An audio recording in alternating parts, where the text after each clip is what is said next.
Ya, Anda dalam mencari kerja, ingat, kalau Allah yang sampaikan pasti terjadi. Jangan dikira mudah.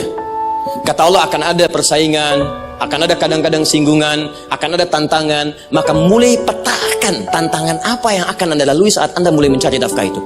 Maka turun Quran surah kedua ayat 214, paling kanan sebelah bawah.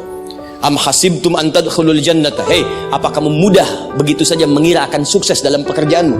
Bahkan bisa diartikan surga, ingin masuk surga. Walamma ya'tikum mathalul ladzina khalau min qablikum. Sebelum engkau diuji seperti orang sukses dulu pernah sukses. Lihat mereka. Nggak ada orang sukses yang instan. Cuman balikan telapak tangan dapat, tidak. Kata Allah, lihat orang-orang dulu. Lihat orang-orang hebat dulu. Bagaimana mereka bisa kaya, bisa sukses, bisa punya posisi. Masat umul ba'sa. Petakan olehmu tantangan apa yang akan dihadapi saat engkau bekerja itu. Satu, kata Allah, ba'sun. Ada yang ringan. Ya, ba's.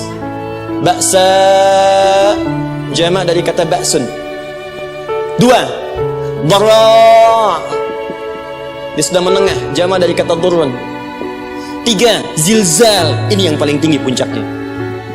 Jadi kalau Anda sudah mendapatkan ini, yakinlah, berarti Anda akan mendapatkan posisi yang tinggi. Karena mustahil orang besar diuji dengan ujian yang kecil. Zilzal, ini bagian ketiga. Ba'sa, ba'sun. Mulai, kira-kira tantangan-tantangan ringan apa saja yang akan Anda hadapi?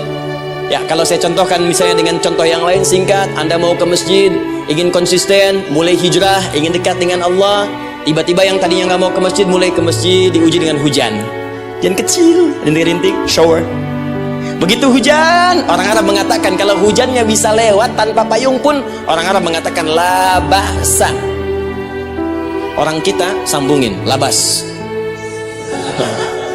Dari bahasa Arab, lewat. Nah, jadi kalau Anda mau berangkat nih, siap bekerja, siap hadapi tantangan, baru mau lewat hujan kecil, berarti itu tantangan kecil kita lewati. Macet, petakan, cari jalan yang kemudian sempurna, jalan yang kosong, buka Google-nya, buka Waze-nya, buka map-nya, cari. Jadi kalau pada yang kecil aja belum kita lewati, bagaimana mendapatkan yang besar? Anda mau ke masjid, dikasih hujan kecil, mau berangkat gak jadi. Papa, kenapa gak jadi? Hujan mah, kan ada payung. Takut riak. Setelah itu dharra. Maaf, tantangan fisik. Kadang-kadang mulai ke fisik, mulai mengganggu. Ya, maaf, dirincikan kemudian oleh Al-Quran. Turun Quran surah ke-21 ayat 87 sampai 88, kisah Nabi Yunus alaihissalam. Yunus beraktivitas, bekerja, bukan berarti nggak ada tantangan. Kadang-kadang dibawa, kadang-kadang diusir, kadang-kadang Anda dapat misalnya proyek, kadang-kadang sudah mulai masukkan tender, tiba-tiba gagal, diserobot orang, kadang-kadang orang yang dapat, Anda yang ngajukan, itu biasa. Kata Allah, itu biasa, bukan cuma Anda, yang lain pun ada.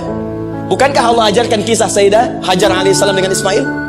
Bukankah bolak-balik naik Safa Marwah, kadang di atas, kadang di bawah, kadang lihat peluang sampai Marwah ternyata bukan air. Terkadang Anda yang bekerja, tim yang lain yang mendapatkan karena kerja keras Anda, bisa jadi terjadi. Bukankah yang kerja keras Hajar yang dapat Ismail? Mungkin Anda yang konsep, yang dapat minyaknya orang lain. Mungkin Anda yang kerjakan, yang suksesnya teman Anda, gak ada masalah. Dan itu kemudian akan bermanfaat bagi Anda. Tidak mungkin setiap keringat yang keluar dari diri kita mustahil, kecuali akan melahirkan manfaat yang kembali pada diri kita. Tantangan.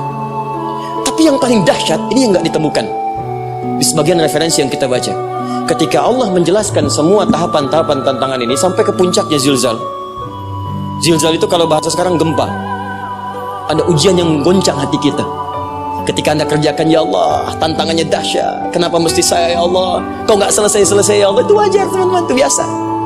Kata Allah, orang dulu saja mengatakan, mata nasrullah, kapan ini selesai? Berbahagialah kalau teman-teman sudah mendapatkan tantangan puncak yang paling tinggi ini. Ini artinya Allah sedang mempersiapkan Anda menjadi orang besar di kemudian hari.